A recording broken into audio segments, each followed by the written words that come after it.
Welcome to bird media. నేను మీ పవన్ కృష్ణమూర్తి. ముందుగా ఈ కళాఖండం చూద్దాం. నేను 10th క్లాస్ లో ఫస్ట్ క్లాస్ స్టూడెంట్, ఇంటర్మీడియట్ లో ఫస్ట్ క్లాస్ స్టూడెంట్, డిగ్రీలో ఫస్ట్ క్లాస్ స్టూడెంట్. చూసారుగా, ఆనాడు ఒకటికి 2 సార్లు చెప్పారు, 2 కాదు 3 సార్లు చెప్పారు. ఒక చోట అయితే ప్రెస్ మీట్లో, అసెంబ్లీలో ఒకసారి ప్రతిపక్ష నేతగా ఉన్నప్పుడు చంద్రబాబు నాయుడు ఎక్కడ చదువుకున్నాడో తెలియదు కానీ నేను ఢిల్లీ పబ్లిక్ స్కూల్లో చదివానయ్యా, హైదరాబాద్ పబ్లిక్ స్కూల్లో చదివానయ్యా, నేను 10th ఫస్ట్ క్లాస్, ఇంటర్లో ఫస్ట్ క్లాస్ స్టూడెంట్ని, డిగ్రీలో ఫస్ట్ క్లాస్ స్టూడెంట్ని, అమెరికా వెళ్ళి 30 రోజుల్లో వెనక్కి వచ్చేసారు అనేది రాజశేఖర రెడ్డి గారు చెప్పారనుకోండి. సరే, ఆయన first class student. Jaganmohan Reddy గారు he is first class student.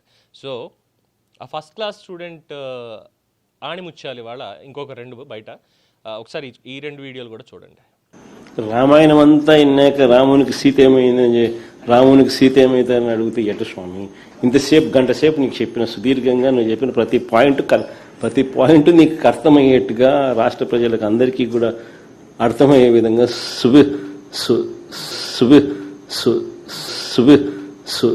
సవివరంగా చెప్పిన. మచిలీపట్నం నుంచి ఎంఏ తీసుకోండి, విజయవాడ నుంచి విఐ తీసుకోండి, గుంటూరు నుంచి GUN తీసుకోండి, మావి గన్ అని పేరు పెట్టండి.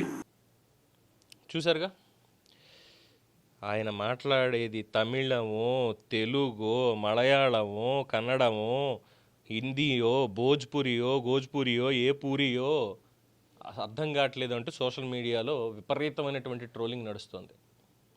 బాబు ప్లీజ్, దయచేసి సోషల్ మీడియా యూజర్లు కొంతమంది మీకు ఆయన మీద ఏమన్నా వ్యగ్రత ఉంది, లేదు ఆయన అంటే వ్యతిరేకం ఉంది అంటే జగన్మోహన్ రెడ్డి గారు మీరు మాట్లాడేది సమంజసంగా లేదు అని చెప్పండి.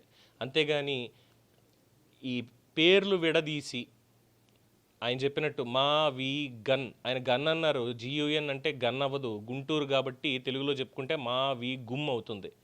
మా కూడా రాదు అక్కడ, మవి గుమ్, మచిలీపట్నం, విజయవాడ, గుంటూరు అంతే. సో ఆయనకే సరే చెప్పుకున్నాం కదా ఫస్ట్ క్లాస్ స్టూడెంట్ అని, అందువల్ల అది చేయకండి అమ్మా.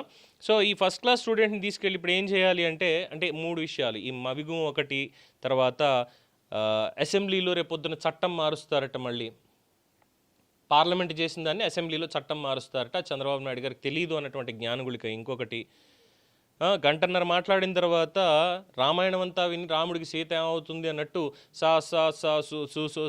సవివరంగా అన్నటువంటిది ఒకటి. ఇన్ని చూసిన తర్వాత అనిపించేది ఏంటంటే తీసుకెళ్ళి ఎలిమెంటరీలో పడేసేయండి, మళ్ళీ మొదటి నుంచి చదువుకుని వస్తారు అంటున్నారు. ఏమంటారు? దీని మీద మీ అభిప్రాయం తెలియచేయండి. చూస్తూనే ఉండండి ది బర్డ్ మీడియా.